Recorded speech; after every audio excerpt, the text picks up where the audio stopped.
नमस्कार प्यारे विद्यार्थियों, एनकेएस कंपटीशन क्लासेस में आप लोगों का हार्दिक अभिनंदन है। आप लोगों को यहाँ पर मैं आरपीएससी सेकंड ग्रेड बायोलॉजी के क्वेश्चंस कराने वाला हूँ।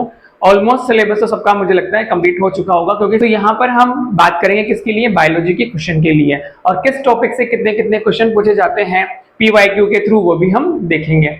सबसे पहले तो इस चैनल पर जो पहली बार आए हैं तो आप लोग चैनल को सब्सक्राइब कर लीजिए और वीडियो को लाइक कर देना, ताकि आप लोगों को आगे के नोटिफिकेशन मिलते रहे। अपना मोस्ट इंपोर्टेंट पार्ट रहता है आप लोगों का, बहुत स्कोरिंग सब्जेक्ट रहता है बायोलॉजी। यहाँ पर जो सिलेबस है वो सेकंड ग्रेड का वैसे ही बहुत बड़ा है, बहुत लेंथी सिलेबस है, लेकिन सिलेबस धीरे धीरे करते रहोगे कंटिन्यू तो आप लोगों का सिलेबस कंटिन्यू हो जाएगा। लेकिन उसमें मोस्ट इंपोर्टेंट पार्ट होता है किसका बेटा, क्वेश्चन प्रैक्टिस का। यदि आपने सिलेबस कर लिया है और क्वेश्चन नहीं किए हैं तो आप कहीं ना कहीं पीछे रह गए हो। तो हम लोग यहाँ बात करेंगे पीवाईक्यू की। तो हम बात करते हैं कि पेपर आप लोगों का टू द पॉइंट सब तरह से मिक्सअप होता है। ये नहीं कि हम साइंटिस्ट के नाम छोड़ दें, वो भी आते हैं आप लोगों के पूछे जाते हैं कौन सा एक्सपेरिमेंट कौन सा साइंटिस्ट ने किया है। क्लियर? तो आप लोगों का देखते हैं हम लोग क्या, बायोलॉजी देखते हैं, बायोलॉजी क्वेश्चन देखते हैं बाय एनकेएस सर। चलो भाई, मैं आप लोगों को बेटा यहाँ पर जो पेपर करा रहा हूँ वो अपना स्पेशल एजुकेशन का है और एग्जाम डेट है कितनी इसकी, 4/7/2019 को हुआ था। इसमें हम बायोलॉजी क्वेश्चन देखेंगे जिसमें हम लोग अप्रोक्सीमेट 40 से 45 क्वेश्चन के आसपास की बात करेंगे। देखो यहाँ पर पहला क्वेश्चन किसकी बात कर रहे हैं बेटा, आरएनए में उपस्थित नाइट्रोजनिक क्षारक हैं। आरएनए में कौन कौन से उपस्थित होते हैं, आपको पता है कि आरएनए में आप लोगों का थायमिन की जगह यूरेसिल होता है। तो देखो यहाँ पर पहला एडेनिन, गुवानिन, साइटोसिन, थायमिन, तो ये ऑप्शंस कट जाएगा। Second adenine, thymine, cytosine and uracil, तो ये ऑप्शन भी आप लोगों का क्या हो जाएगा बेटा, कट जाएगा, थायमिन नहीं होता। एडेनिन, गुवानिन, थायमिन, यूरेसिल, तो यहाँ पर ये नहीं होता। एडेनिन, यूरेसिल, गुवानिन एंड साइटोसिन, तो आप लोगों का करेक्ट आंसर क्या है बेटा, 4 इसका करेक्ट आंसर है। ओके, नेक्स्ट क्वेश्चन पे चलते हैं। देखो नेक्स्ट क्वेश्चन क्या है अपना, निम्नलिखित में से किस में या निम्नलिखित में से प्रतिजन क्षमता औषधि है, मतलब ऐसे कौन सी औषधि है जिसमें आप लोगों की प्रतिजन क्षमता होती है। तो बेटा आप लोगों के यहाँ पर दिया हुआ है क्लोरो जाइलिनोल, नार एथिडोन, टर्पिनोल और क्लोरे एम्फेनिकोल। तो यहाँ पर आप लोगों का इसका आंसर जो है वो है, याद रखना है आप लोगों को, नॉर एथिडोन। ठीक है, नेक्स्ट क्वेश्चन आप लोगों का है, चलते हैं। पोरफायरिन जो पेशी ऊतक में ऑक्सीजन संग्रहण के लिए प्रयुक्त होती है वह है। बेटा यहाँ पोरफायरिन मतलब क्या बात कर रहा है कि जो मसल्स हैं उसमें ऑक्सीजन कैरी करने वाला वर्णक कौन होता है। तो पोरफायरिन यहाँ पर किस में होगा बेटा, मायोग्लोबिन, इसका आंसर आएगा सेकंड। नेक्स्ट क्वेश्चन है आप लोगों का 68 नंबर का। देखो इधर, अनुलेखन के लिए आवश्यक प्रिब्नो बॉक्स पाया जाता है। तो बेटा हम लोग पढ़ते हैं प्रिब्नो बॉक्स के बारे में, किसमें बारे में पढ़ते हैं, प्रिब्नो बॉक्स या टाटा बॉक्स। अनुलेखन मतलब हम बात कर रहे हैं क्या, डीएनए से हम क्या बना रहे हैं, एमआरएनए, एमआरएनए बना रहे हैं। तो आप लोगों का यहाँ पर ये प्रिब्नो बॉक्स होता है किसमें, प्रोकैरियोट के डीएनए में। नेक्स्ट क्वेश्चन आप लोगों का है, निम्नलिखित में से कौन सा बहुसेकेराइड पृथ्वी पर पाया जाने वाला सबसे प्रचुर कार्बनिक पदार्थ है। सबसे प्रचुर कार्बनिक पदार्थ सबको पता है बेटा, वो क्या होता है, सेलुलोज होता है। नेक्स्ट क्वेश्चन पे चलते हैं। एक बीजपत्री स्तंभ के संवहन कुल के संबंध में नीचे दिए गए कूटों की सहायता से सही उत्तर का चयन कीजिए। बेटा अब यहाँ पर आप लोगों के दिया हुआ है पहला, भरण ऊतक में अनियमित रूप से विन्यासित, मोनोकोट की बात कर रहा है तो बेटा सही है, अनियमित रूप से आप लोगों के क्या होता है, प्रेजेंट होता है वेस्कुलर बंडल किसमें, मोनोकोट में। दूसरा है आप लोगों का, एक स्पष्ट पुल आच्छाद द्वारा परिबद्ध नहीं। बेटा ये वाली बात इसमें क्या है, गलत है। वेस्कुलर बंडल एक आप लोगों का होता है, बंडल शीट से आच्छाद होता है। संयुक्त समपार्श्विक एवं अवर्धी, बेटा अवर्धी का मतलब है यहाँ पर आप लोगों के इसमें कैम्बियम नहीं होती, तो ये भी सही है। ए और सी इसका क्या है, करेक्ट आंसर है। तो 70 का देखो आप लोगों का यहाँ पर कूट दिया हुआ है ए बी सी, तो ये नहीं होगा, ए और सी हमारा करेक्ट है, तो आंसर इसका क्या होगा, सेकंड होगा। 70 का आंसर क्या है अपना 2। नेक्स्ट क्वेश्चन आप लोगों का यहाँ पर है बेटा, कॉलम 1 में दिए गए संरचनाओं को कॉलम 2 में दिए गए कार्यों में सुमेलित कीजिए तथा दिए गए कूट का सही उत्तर का चयन कीजिए। ये आप लोगों का देखो यहाँ पर वापस किसका है, मॉलिक्यूलर बेसिस है। नेक्स्ट क्वेश्चन का आंसर देखते हैं हम लोग, क्या है, 71 क्वेश्चन है। 71 का क्वेश्चन देखो, कॉलम इधर फर्स्ट दिया हुआ है, कॉलम सेकंड दिया हुआ है। न्यूक्लियोसोम, न्यूक्लियोसोम आप लोगों को पता है क्या होता है, न्यूक्लियोसोम आप लोगों को सबको पता है कि हम क्रोमेटिन वाले की बात करते हैं। तो न्यूक्लियोसोम क्रोमेटिन की पुनरावर्ती इकाइयां, एक का थर्ड कहां पर है बेटा, फर्स्ट और सेकंड में। एक का थर्ड कहां पर है आप लोगों का, फर्स्ट और सेकंड में। तो अब बी वाला भी बन दिया हुआ है, हम सी वाले की बात करते हैं। सी में सेकंड आएगा कि फोर्थ आएगा? सी क्या है भाई? हेलिकेज। हेलिकेज एंजाइम की बात कर लेते हैं, डीएनए के दोनों खंडों को जोड़ना और द्विरज्जु के मध्य उपस्थित हाइड्रोजन बंधों को भंग करना। तो हेलिकेज क्या करता है बेटा? इनको तोड़ता है। किसके? हाइड्रोजन बंधों को तोड़ता है। तो इसका करेक्ट आंसर आप लोगों का second, third, first, fourth and 2। Next question पे चलते हैं बेटा आप लोगों का। 3 कोशिकाएं ए बी सी रैखिक शैली में जुड़ी हुई हैं। इनमें जल की गति की दिशा प्रदर्शित की गई है। तो बेटा ए बी सी में तो आप ए बी और सी का पहले क्या निकाल लो? डीपीडी निकाल लो। डीपीडी यहां पर कितना आ रहा है? 50 माइनस 45 कितना आ रहा है? 5 आ रहा है। इधर कितना आ रहा है बेटा? 10 आ रहा है। इधर कितना आ रहा है आप लोगों का? 7 आ रहा है। तो वाटर कहां जाता है बेटा आप लोगों का? डीपीडी मतलब क्या होता है? डिमांड ऑफ वाटर, जल की मांग। तो यहां देखो, यहां पर 5 है, यहां 10 है, तो बी की जल की मांग ज्यादा है। इधर भी बात करें तो बी की जल की मांग क्या है? ज्यादा। 72 क्वेश्चन आप लोगों का है। देखो अब यहां पर कैसा दिया हुआ है जिसमें हमारे ऑप्शन मिल रहे हैं, ये रहा सेकंड ऑप्शन से। ए से जा रहा है बी और सी से आ रहा है बी पर। ये क्वेश्चन का आंसर है आप लोगों का 72 का सेकंड। नेक्स्ट क्वेश्चन भी बात करते हैं, इनमें से कौन सा ग्रंथि युक्त पुष्पीय पादप जिसमें नाइट्रोजन स्थिरीकरण सूक्ष्मजीव उपस्थित होते हैं? आप लोग सोचो 73 का आंसर क्या होगा?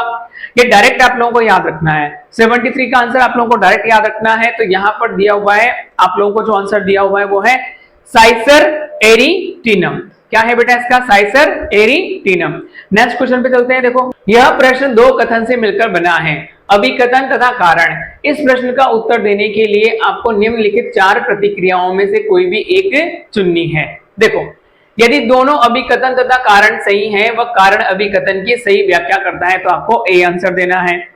दूसरा, यदि दोनों अभिकथन तथा कारण सही है परंतु कारण अभिकथन की सही व्याख्या नहीं करता, तो आप लोगों को आंसर देना है बेटा बी।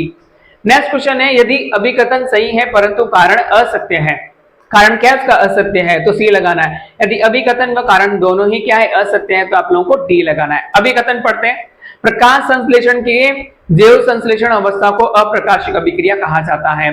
तो बेटा आप लोगों का अभिकथन तो 100% सही है। अभिकथन क्या है बेटा? 100% सही है। अब जहां पर अभिकथन सही है तो हमारा ए वाला भी आ जाएगा और बी वाला भी आ जाएगा। 74 की बात कर रहे हैं तो ए वाला भी आ जाएगा और बी वाला भी आ जाएगा। तो यहां पर अभिकथन तो सही है। कारण पढ़ते हैं, यह प्रकाश की अनुपस्थिति में होता है। बेटा ऐसा कुछ भी नहीं है, ये प्रकाश की अनुपस्थिति में नहीं होता। मतलब इसका अभिकथन तो सही है परंतु कारण इसका असत्य है। तो मतलब सी इसका करेक्ट है। इसका आंसर क्या आ जाएगा बेटा? सी आ जाएगा। नेक्स्ट क्वेश्चन की बात करते हैं, किस फूल में विशिष्ट लक्षण होते हैं जैसे कि उच्चवर्तीय अंडाशय? अंडाशय मतलब क्या होता है बेटा? सुपीरियर होता है। ओवरी क्या होगा बेटा? सुपीरियर होगा। और फूला हुआ बीजाणुविन्यास और तिर्यक पट स्तंभीय, तो तिर्यक पट आभासी पट हम बोलते हैं। 75 का आंसर देखो, ब्रेसिकेसी आएगा, सोलिनेसी आएगा, मालवेसी आएगा कि लेगुमिनेसी आएगा? 75 का आंसर आप लोग देखो इसमें क्या आएगा आप लोगों का? सोलेनेसी इसका आंसर दिया हुआ है। क्योंकि क्या दिया हुआ है? तिर्यक पट और स्तंभीय बीजांड विन्यास है। स्तंभीय मतलब आप लोगों का अक्षीय वाला बीजांड विन्यास होता है, जैसे कि भिंडी में प्रेजेंट होते हैं। तो भिंडी कहां आती है? सोलेनेसी में आती है। निम्न कथनों पर विचार कीजिए, सभी एंजाइम प्रोटीन होते हैं। हाँ हम बोल सकते हैं, क्योंकि एंजाइम बनते हैं किससे? प्रोटीन से, जो कोशिकाओं में जैव रासायनिक प्रतिक्रियाओं को प्रेरित करते हैं। 76 की बात कर रहे हैं, ये सभी एंजाइम प्रोटीन होते हैं। विकार क्रियाधार विशिष्ट होते हैं, ये भी इसका क्या है बेटा? सही है। नॉर्मली आप लोगों का ये क्वेश्चन आपसे सही बोलता है। उच्च तापमान पर विकार विकृतीकृत हो जाते हैं, ये तो 100% बेटा आप लोगों का सही है। विकार किसी रासायनिक अभिक्रिया की गति को बढ़ाते हैं और सक्रिय ऊर्जा को बढ़ाकर। नहीं बेटा, सक्रिय ऊर्जा को तो क्या करते हैं नॉर्मली आप लोगों का? एक्टिवेशन एनर्जी कम कर देते हैं। ये तो क्या है? गलत हो गया। विकार क्रियाधार विशिष्ट होते हैं, ये भी आपका सही है। लेकिन अब पढ़ लेते हैं, सभी एंजाइम प्रोटीन होते हैं ऐसा नहीं है। आप लोगों का एक एक्सेप्शन है, क्या? राइबोजाइम। राइबोजाइम प्रोटीन नहीं है, लेकिन फिर भी क्या आप लोगों का? एंजाइम है। तो वो आरएनए से बना हुआ है, ओनली सिंपल 23S आरएनए से। तो यहां पर आप लोगों का सेकंड और थर्ड किस में है? ये वाला दूसरा आंसर इसका 76 का। नेक्स्ट क्वेश्चन है आप लोगों का, निम्नलिखित में से कौन सा एक युग्म गलत है? कौन सा एक युग्म आप लोगों को यहां पर गलत दिया हुआ है? देखो, एस्टेरिक रंध्रों की गति को नियंत्रित करता है, सही है। इथाइलिन फल को पकाने में, साइटोकाइनिन जीर्णता में देरी, ये भी सही है। बचा कौन सा? जिब्रेलिन अनुवर्ती गतियों का कारण है। बेटा ये इसका क्या है? रॉन्ग है। जिब्रेलिन इसके लिए होता है, जिब्रेलिन तो तने के इलोंगेशन के होता है। अनआयनकारी विकिरण जो डीएनए को हानि पहुंचाती है।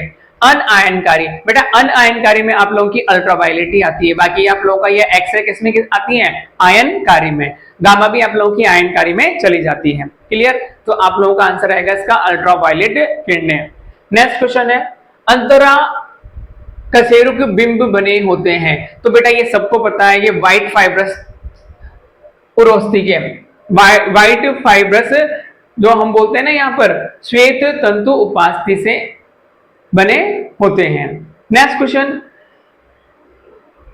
ट्राइकार्बोक्सिलिक अम्ल चक्र के अंतिम उत्पाद है। ट्राइकार्बोक्सिलिक अम्ल जो हम बात कर रहे हैं किसकी? जैसे कि हम लोग डार्क रिएक्शन की बात कर रहे हैं। यहाँ पर डार्क रिएक्शन में क्या होता है? आप लोगों का CO2 NADH और FADH2 फॉर्मेशन होते हैं आप लोगों के। क्लियर? तो इसका आंसर ऑलरेडी 4 दिया हुआ है। नेक्स्ट,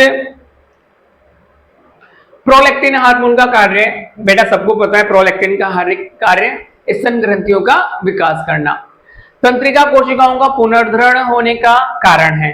पुनर्धरण होने का कारण क्या है? बेटा सबको पता है ये क्या? पोटेशियम प्लस का बाहर निकलना।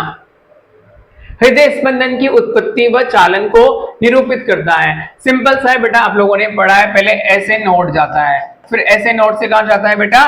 AB नोड जाता है। तो यहां देखो किसमें दिया हुआ है? ऐसे नोड ये नहीं है, AB नोड ये नहीं है, ये नहीं है। थर्ड इसका आंसर है। 83 का आंसर क्या है बेटा आप लोगों का? थर्ड। नेक्स्ट क्वेश्चन देखो, इसमें केंचुए के संबंध में कौन सा युग्म सुमेलित नहीं है? वृक्क छिद्र सभी खंडों में होते हैं। अब ये क्वेश्चन थोड़ा सा 84 वाला है ना, बोल रहा है कि ये वृक्क छिद्र सभी खंडों में होते हैं। अब सभी खंडों में होते हैं पूरी तरह से सही नहीं है, किस जगह होते हैं ये भी बताया था, क्योंकि एनसीईआरटी में तो लिखा हुआ शायद अदर सतह पर है। नर जनन छिद्र 18वें में बेटा ये सही है। शुक्र गाहिका आप लोगों का 5वें से 9वें में ये सही है। ग्रेसिका 5वें से 7वें ये भी सही है, लेकिन ये वाली चीज थोड़ी सी क्या है? गलत है। निम्नलिखित आयु पिरामिड द्वारा किस प्रकार का मानव जनसंख्या को निरूपण हो रहा है? देखो पहले यदि बात करें तो ये वाली क्या है? कम है, फिर क्या हो रही है? बढ़ रही है, और फिर वापस से क्या हो रही है? कम हो रही है। तो साफ पता चल रहा है गिरती हुई जनसंख्या को डिनोट करता है। नेक्स्ट क्वेश्चन है आप लोगों का 86, स्लाब या तितलियों में लिंग निर्धारण किस प्रकार से होता है? देखो ये वाला जो डिनोट कर रहा है किसको कर रहा है? फीमेल को। और ये किसको? मेल को। नॉर्मली आप लोगों के कीटों में जो मेल होता है ना वो तो होमोजाइगस होता है, और फीमेल क्या होती है आप लोगों के? हेट्रोजाइगस कंडीशन होती है। लेकिन मेल में भी एक क्रोमोसोम कम होता है। तो यहाँ कौन सा वाला है? ओनली जेड और जेड। ये वाला आंसर है आप लोगों का 86 का। नेक्स्ट क्वेश्चन है, पॉलीमरेज श्रृंखला अभिक्रिया PCR व रेस्ट्रिक्शन फ्रेगमेंट लेंथ पॉलीमॉर्फिज्म विधियां हैं। ये किसकी विधियां हैं? 87 वाला क्वेश्चन का आंसर दो फटाफट से आप मुझे। ये किसकी है बेटा? डीएनए फिंगरप्रिंटिंग जो हम लोग काम में लेते हैं, अनुवांशिक फिंगरप्रिंटिंग के लिए इनको लिया जाता है, क्योंकि फिंगरप्रिंटिंग में हमारे पास जो डीएनए होता है वो बहुत स्मॉल अमाउंट में होता है, उसे लार्ज करने के लिए हम पॉलीमर चेन रिएक्शन का यूज करते हैं। नेक्स्ट क्वेश्चन, विखंडन विशेषता है। विखंडन किसकी विशेषता है भाई? आप लोगों की सबको पता है, अभी हम पढ़ते हैं एनेलिडा और आर्थ्रोपोडा में। एनेलिडा और आर्थ्रोपोडा में जो आप लोगों के ये अर्थवर्म आते हैं ना, तो उसमें तो वैसे ही विखंडन होता है, नॉर्मली सेगमेंटेड बॉडी होती है। पादपों के कौन से समूह में भ्रूण होता है परंतु संवहनी ऊतक नहीं होता? सबको पता है बेटा, ये ब्रायोफाइटा आएगा, क्योंकि ब्रायोफाइटा में आप लोगों का क्या है? एम्ब्रियो आ जाता है, लेकिन क्या नहीं आता? कंडक्टिव टिश्यू नहीं आता। कंडक्टिव टिश्यू कहां से आता है? टेरिडोफाइटा से। उच्च ध्रुव पीत की अंडों में सामान्य प्रकार का विदलन पाया जाता है। तो बेटा इसमें किस प्रकार का होता है? बिंबाब अंशभंजी विदलन पाया जाता है। कॉलम 1 को कॉलम 2 से मिलाइए। तो बेटा आप लोगों का 91 वाला क्वेश्चन है, इसमें देखते हैं, बात करते हैं। De Vries, Pasteur, Darwin and Fox. De Vries ने क्या किया था बेटा? म्यूटेशन सिद्धांत दिया था। फर्स्ट का टी, तो आप लोगों का किसमें आ रहा है? फर्स्ट का टी पहले में और तीसरे में। देन पास्चर ने क्या किया था बेटा आप लोगों का? पास्चर ने आप लोगों की बात करी थी किसके बारे में? ये वाला एक्सपेरिमेंट किया था, हंस ग्रीवा फ्लास्क प्रयोग किया था। तो आप लोगों को टी मिल गया और क्या मिल गया यहां पर, क्यू मिल गया। टी और क्यू किसमें मिल रहा है, थर्ड में। अब ये भी देख लेते हैं सी का एस, डार्विन ने क्या किया था, जाति उत्पत्ति दिया था भाई, और फोक्स ने क्या किया आप लोगों का, आर प्रोटोबायोन्स के बारे में बताया था। पी कहीं पर भी इसमें नहीं है, तो आप लोगों का आंसर इसका क्या है, थर्ड। नेक्स्ट क्वेश्चन है आप लोगों का, निम्नलिखित शैवालों में से कौन सा अपने संचित भोजन के साथ सही मेल हुआ है। वॉलबॉक्स, मैनिटोल, बेटा वॉलबॉक्स आप लोगों का ग्रीन एल्गी है, तो मैनिटोल तो किसका, आप लोगों का ब्राउन एल्गी का है। एक्टोकार्पस आप लोगों का स्टार्च, ये भी मैं नहीं कर रहा। Polysiphonia floridean starch, Polysiphonia red algae होती है और उसका जो फूड होता है वो फ्लोरिडियन स्टार्च होता है। तो आप लोगों का ये थर्ड आंसर सही है। इसका आंसर क्या है बेटा, third is A correct answer. Next question, कवक जिनको दो अलग अलग परपोषी की आवश्यकता होती है अपने जीवन चक्र को पूरा करने के लिए कहलाते हैं। बेटा इसको एक लिंगाश्रयी बोलते हैं, इसका आंसर थर्ड है। और एग्जांपल इसका होता है पक्सीनिया। पक्सीनिया आप लोग पढ़ते हो ना, व्हीट और बार्ली पे प्लांट पे अपना लाइफ साइकिल कंप्लीट करता है और 5 तरह के क्या बनाता है, वो स्पोर बनाता है। नेक्स्ट क्वेश्चन, निम्नलिखित में से सही कूट का चयन कीजिए। इधर रोग दिए हुए हैं, इधर रोग कारक दिए हुए हैं, कौन सा रोग किससे होता है। 94 की बात कर रहे हैं हम लोग। 94 में जो आप लोगों का क्वेश्चन दिया हुआ है, देखो इधर, क्रूसीफेरी का सफेद कीट रोग, तो यहां पर ये होता है भैया एल्बिगो कैंडिडा, ये तो एनसीईआरटी की लाइन है आप लोगों की।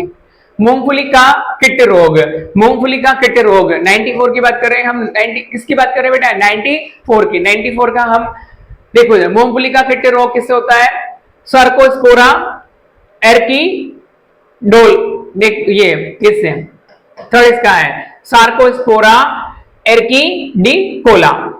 देन इसके बाद में आप लोगों का बाजरे का हरित बाली रोग, तो यहां पर आप लोगों को ये भी सेकंड और थर्ड में से कोई एक आएगा, सेकंड और थर्ड में से कोई एक आएगा। 94 का सेकंड और थर्ड में से आप लोगों का हम बात करते हैं। सी में देखो बाजरे का हरित बाली रोग, अब बेटा ये भी आप लोगों का सेकंड थर्ड, अब यहां पर बात कर रहा है कि फोर्थ और फर्स्ट की। सी में क्या आएगा, फोर्थ आएगा, फर्स्ट आएगा। फर्स्ट कोलिट्राइकम है, तो कोलिट्राइकम तो सबको पता है ड्यूटेरोमाइसिटीज होती है और गन्ने में करती है, तो ये डी जाएगा फर्स्ट में। डी का आ रहा है बेटा फर्स्ट में, तो इसका आंसर आप लोगों का हो गया सेकंड। थोड़े थोड़े मैच कर लोगे ना तो हिंट मिल ही जाता है, सबको पता है ये वाला दो तो मिल ही गया आप लोगों का, एल्बिगो एंड कोलिट्राइकम, यहां से पूरा हो जाता है क्वेश्चन। नेक्स्ट चलते हैं 95 पे। देखो 95 क्वेश्चन क्या बात कर रहा है, निम्नलिखित किस समूह में स्पोरोफाइटिक प्लांट बॉडी जिसमें जाइलम में केवल ट्रैकेट्स व फ्लोएम में चालनी ट्यूब और कोई कैम्बियम नहीं होता। तो बेटा अब ये तो है ही नहीं क्योंकि संबंध तक आ जाता है। अब ये सब बातें इसमें तो होगी, इसमें भी होगी, लेकिन टेरिडोफाइटा में नहीं होगी। विषाणु जनित रोग नहीं है, 96 की बात कर रहा है, कौन सा रोग विषाणु जनित नहीं है, तो बैंगन का लघुपर्ण रोग आप लोगों का जो होता है ना, ये फंगस से होता है। बीज स्वभाव के उद्भव के लिए निम्न से कौन सा आवश्यक नहीं है।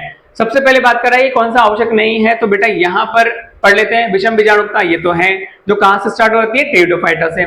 स्वतंत्र स्त्री युग्मकोद्भिद पीड़िका हास, तो बेटा ये भी है बीज स्वभाव के लिए। लैंगिक जनन हेतु जल की अनिवार्यता से मुक्त, ये भी है। गुरु बीजाणु का चिरस्थायी रूप से गुरु बीजाणुधानी में स्थिर नहीं होना। अब इसको पढ़ो, क्या आवश्यक नहीं है, गुरु बीजाणु का चिरस्थायी रूप से गुरु बीजाणुधानी में स्थिर नहीं होना। बेटा चिरस्थायी का मतलब है यहाँ थोड़ी टाइम के लिए, थोड़े टाइम के लिए तो होगा ही सही वहां पर, तभी तो वो सीड बनाएगा, और यहाँ नहीं की बात कर रहा है, तो ये क्या हो गया आंसर। हमसे पूछा है क्या आवश्यक नहीं है, तो ये आवश्यक नहीं है। चिरस्थायी रूप से वहां नहीं लगना, चिरस्थायी रूप से वहीं लग गया तो फिर वहीं रह जाएगा परमानेंट, ओनली थोड़े टाइम के लिए लगना होता है वहां पर। इन आर्थिक महत्व वाले पात्रों में कौन से एक ही कुल के सदस्य हैं, तो इसका धनिया और हींग आप लोगों के एक ही कुल में आते हैं। नेक्स्ट क्वेश्चन की बात करते हैं, इनमें से जनन के लिए किस प्रकार के को एपोमिक्सिस के अंदर नहीं रखा जाता। एपोमिक्सिस के अंदर नहीं रखा जाता। अनिश्चित जनन भी आप लोगों का क्या है, एपोमिक्सिस के अंदर आ जाएगा। अपयुग्मन भी आप लोगों का है, इसके अंदर आ जाएगा। अपबीजाणुकता एंड बीजाणु मुकुलन, अपबीजाणुकता बोलते हैं बेटा एपोस्पोरी, एपोस्पोरी नॉर्मली आप लोगों की यहाँ कहाँ प्रेजेंट होती है, ब्रायोफाइटा एंड टेरिडोफाइटा में देखी जाती है। तो इसका आंसर है थर्ड। प्रोफेज प्रथम की उपावस्थाओं को यहाँ पर मैच करना है, कॉलम 2 को कॉलम 3 के, कॉलम 1 को कॉलम 2 के साथ में। देखो यहाँ पर ये आप लोगों की क्या दी हुई है, यहाँ पर हम लोग ये दिया हुआ है हिंदी में। नॉर्मली हम बोलते हैं लेप्टोटीन, जाइगोटीन, पेकाइटिन एंड डिप्लोटीन और डाइकाइनेसिस। ठीक है, लेप्टोटीन, जाइगोटीन, पेकाइटिन, यहां पर आप लोगों का ये है पेकाइटिन, ये है जाइगोटीन। पेकाइटिन ऊपर वाली है और ये है क्याजमेटा। बेटा ये क्या है बेटा, क्याजमेटा है आप लोगों का। तो क्याजमेटा की बात करते हैं आप लोगों का, ये पेकाइटिन है। क्याजमेट पेकाइटिन में क्या बनता है भाई आप लोगों का, पेकाइटिन में जीन विनिमय होता है। क्या होता है पेकाइटिन में, जीन विनिमय से।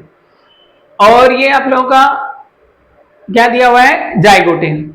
जाइगोटीन में क्या दिया हुआ है, केंद्रक झिल्ली का विघटन होना। ये तो अभी नहीं होगा। सूत्र युग्मन, सूत्र युग्मन हो जाएगा भाई आप लोगों का फोर्थ। तो देखो यहां पर किसमें है, 100 का, 100 का क्या है भाई आप लोगों का, ये वाला सही है, बी के साथ में फोर्थ आएगा, ये हो गया। अब देखो सी का फर्स्ट, ये हो गया, क्याजमेटा बनेगा डिप्लोटीन। और डाइकाइनेसिस में क्या होता है, केंद्रक झिल्ली का विघटन होता है। तो इसका थर्ड आंसर है। थोड़े थोड़े हिंट से पूरा क्वेश्चन का आंसर मिल जाता है आप लोगों को। निम्न में से कौन से युग्म सही सुमेलित हैं? तो यहां पर आप लोगों को कौन से सही सुमेलित उनके बारे में बताना है। देखो इधर रिले पंप सिद्धांत गोल्ड उसके ने दिया था, ये सही है। ससंजन तनाव सिद्धांत सर जेसी बोस ने दिया था, ये गलत है। मंडी सरगरा परिकल्पना जेडी सायरे ने दी थी, ये सही है। कोशिकात्व का सिद्धांत स्टीफन हेल्स ने दिया था, ये गलत है। तो आप लोगों का ए और सी सही है बेटा, इसका आंसर क्या आएगा। आगे बात मैंने क्या बोला था आप लोगों को, साइंटिस्ट और उसके रिलेटेड एक्सपेरिमेंट पर भी बात करनी है। प्रकाश ने क्या है, फोटो सिस्टम सेकंड की बात करा है, का प्रथम इलेक्ट्रॉन ग्राही। फोटो सिस्टम फर्स्ट में कौन होता है बेटा आप लोगों का, पैराडॉक्सिन जिसको बोलते हैं हम लोग, FeS आयरन सल्फर प्रोटीन। ठीक है, और यहाँ क्या होता है, फियोफाइटिन होता है। देखो थर्ड इसका आंसर है, 102 का आंसर क्या है बेटा, थर्ड। नेक्स्ट क्वेश्चन, शोषण में NADH के ऑक्सीकरण के दौरान इलेक्ट्रॉन परिवहन श्रृंखला में ATP के कितने अणु बनते हैं। तो बेटा आप लोगों के ATP की बात कर रहा है ये। शोषण में NADH के ऑक्सीकरण के दौरान, NADH के ऑक्सीकरण के दौरान आप लोगों के जो बनते हैं वो कितने, एक ATP से, सॉरी एक की बात कर रहा है ये, NADH। नॉर्मली हम बोलते हैं बेटा 3 ATP। क्या बोलते हैं बेटा, 3 ATP। तो इसका आएगा आंसर 3, ये सॉरी 2 आंसर आएगा वैसे तो 103 का। नेक्स्ट, निम्नलिखित संरचनाओं में कौन सा पेप्टाइड श्रृंखलाओं का प्रतिनिधित्व करता है। श्रृंखलाएं पेप्टाइड कहां बनते हैं बेटा, जैसे अमाइनो एसिड के बीच में, तो एक कार्बन, ये रहा कार्बन की क्या होती है, 4 वैलेंसी होती है। ऊपर हमने हाइड्रोजन लगा दिया, नीचे फंक्शनल ग्रुप लगा दिया, इधर अमाइनो ग्रुप लगा दिया, तो इधर हमारे पास में क्या होता है, एसिड। तो ऐसा कुछ देखना पड़ेगा हमें। तो यहां पर देखो फर्स्ट, इधर तो यदि हम बात करें तो इधर तो कोई एसिड समूह नहीं आ रहा। इधर अभी हम बात कर लेंगे, यदि ये कार्बन है, ये वाला कार्बन हम लेते हैं, तो इधर एसिड भी आ जाएगा, इधर भी अमाइनो ग्रुप आ जाएगा। ये कार्बन से फिर इधर एसिडिक ग्रुप नहीं आ रहा आप लोगों का, 104 की बात कर रहे हैं, आ रहा है इसमें। तो इसमें देखो इधर भी नाइट्रोजन जुड़ रहा है और इधर भी नाइट्रोजन जुड़ रहा है इस कार्बन से, तो ये नहीं होगा। अब यहाँ पर ये देखो इस कार्बन से इधर ऊपर नीचे तो इन्होंने कुछ जोड़ा ही नहीं है, क्लियर। और इधर देखो यहाँ पर ये कहीं पर भी इधर एसिड का फॉर्मेशन नहीं हो रहा, इधर भी एसिड का फॉर्मेशन नहीं हो रहा। ये वाला आप लोगों का करेक्ट आंसर है। पादप जिसके स्तंभ में अंतर्विष्ट मतलब फ्लोएम अंदर होता है और फिर आंतरिक कोशवाह दोनों पाया जाता है। अंतर्विष्ट कोशवाह, फिर उसके अंदर भी क्या होगा, फ्लोएम होता है। तो ये आप लोगों को डायरेक्ट याद रखना है। इसका आंसर क्या है, लेप्टोडीनिया पायरोटेक्टिना का। निम्न कथनों का अवलोकन कर सही उत्तर का चयन कीजिए। 106 की बात कर रहा है, यहां पर देखो इधर ओजोन परत की खोज चार्ल्स फ्रेब्रेक व हेनरी बुलिस ने की थी, ये सही है। आप लोगों की ओजोन परत के बारे में बताया था। राष्ट्रीय आयोजन केंद्र नई दिल्ली में स्थित है, बेटा ये भी सही है। ओजोन अपक्षय का मुख्य कारण क्लोरोफ्लोरोकार्बन है, ये भी सही है। तो आप लोगों का क्या है भाई answer, fourth, A, B, C इसके करेक्ट आंसर है। नेक्स्ट क्वेश्चन है आप लोगों का 107। 107 की बात कर रहे हैं यहाँ पर। 107 में देखो क्या है, वन्य जीव अभ्यारण्य को सूची को सम्मिलित किया गया है। किसको? वन्य जीव अभ्यारण्य की सूची को सम्मिलित किया गया है। तो यहाँ देखो सूची 1 सूची 2 के साथ में रामगढ़ विषधारी, रामगढ़ विषधारी आप लोगों का कहां पर है बेटा? बूंदी में। जंबा रामगढ़ आप लोगों का कहां पर है बेटा? जयपुर में। और सज्जनगढ़ वाला कहां है आप लोगों का? उदयपुर में। और बस्ती कहां है? चित्तौड़, ये सबको पता है। सेकंड, तो इसका आंसर क्या है बेटा? थर्ड। अब ये थोड़ा सा देखो, ये थोड़ा सा आप लोगों का जीके से रिलेटेड क्वेश्चन है, नॉर्मली जीके से रिलेटेड ही क्वेश्चन है। तो प्लाज्मोडियम मानव शरीर में किस रूप में प्रवेश करता है? तो यहां पर बेटा मैंने इसको इंग्लिश में लिया है, plasmodium enter the human body, ookinete, sporozoites, trophozoites and gametocyte. तो ये आप लोगों का प्रवेश करता है कि बेटा 2 आंसर है इसका, बीजाणुज मतलब स्पोरोजोइट्स के रूप में। मदिरा उत्पादन निम्नलिखित में से किस रासायनिक प्रकृति के पादप वृद्धि नियंत्रक मददगार है? तो बेटा ये आप लोगों का पीजीआर का क्वेश्चन है, इसका डायरेक्ट आंसर आप लोग याद रखना, वैसे लिखा हुआ है टर्पिन, टर्पिन इसका आंसर है। नेक्स्ट क्वेश्चन है, स्तनधारियों में भ्रूण के विकास के दौरान अपरा कोशिका का कार्य होता है। तो अपरा कोशिका क्या करती है बेटा? यहां पर विकासशील भ्रूण से कार्बन डाइऑक्साइड और नाइट्रोजन वेस्ट के हटाने के लिए अपरा कोशिका का मतलब है यहां पर एमनियोटिस। नेक्स्ट क्वेश्चन है, युग्मन व प्रतिकर्षण परिकल्पना जो कि संलग्नता घटना के 2 पहलू हैं, को किसने बताया था भाई? आप लोगों का बैटसन ने बताया था। और किसने बताया था बेटा? स्वीट पी में, कहीं पर भी नहीं है, गार्डन पी में ही बताया था बेटा, स्वीट पी में बताया था बैटसन ने। तो यहां तक हुआ आप लोगों का ये अप्रोक्सीमेट जो भी क्वेश्चन 45 के क्वेश्चन या 47 क्वेश्चन है हमने कंप्लीट करे। और आप लोगों ने देखा होगा तरीका कि क्वेश्चन आप लोगों के कैसे पूछे जा रहे हैं। इसमें एनसीईआरटी बेस्ड भी क्वेश्चन है, और इसमें ग्रेजुएशन के क्वेश्चन भी हैं, और इसमें एक्सपेरिमेंटल बेस्ड भी क्वेश्चन है आप लोगों के, और साथ में एक्सपेरिमेंटल के साथ में साइंटिस्ट के नेम भी इंपॉर्टेंट यहाँ पर दिए हुए हैं। तो पेपर थोड़ा डिफिकल्ट था क्योंकि कुछ प्लांट के जो फैमिलीज के नाम थे या कुछ डायरेक्ट एग्जांपल थे वो थोड़ा डिफिकल्ट हो जाता है कर पाना। तो आप लोगों को सबसे अच्छी बात तो ये बेटा जो हम पेपर देते हैं कि उसमें आंसर उसी में होता है, आंसर उसी में होता है, हम लोगों को आंसर उसी में से निकालना होता है, और यही हमारे कंफ्यूजन होता है। अदरवाइज आंसर नहीं होता तो हम कुछ भी लिख कर आए थे, लेकिन ऐसा नहीं बेटा, एक सटीक आंसर हमें देना होता है। क्लियर? तो आगे भी आप लोगों के लिए मैं लाता रहूंगा। क्या नेक्स्ट आगे के जो क्वेश्चन है नेक्स्ट प्रीवियस ईयर के उनको लेकर आएंगे। आपको जो भी डाउट है तो आप मुझे कमेंट करके बता सकते हैं। Thank you so much.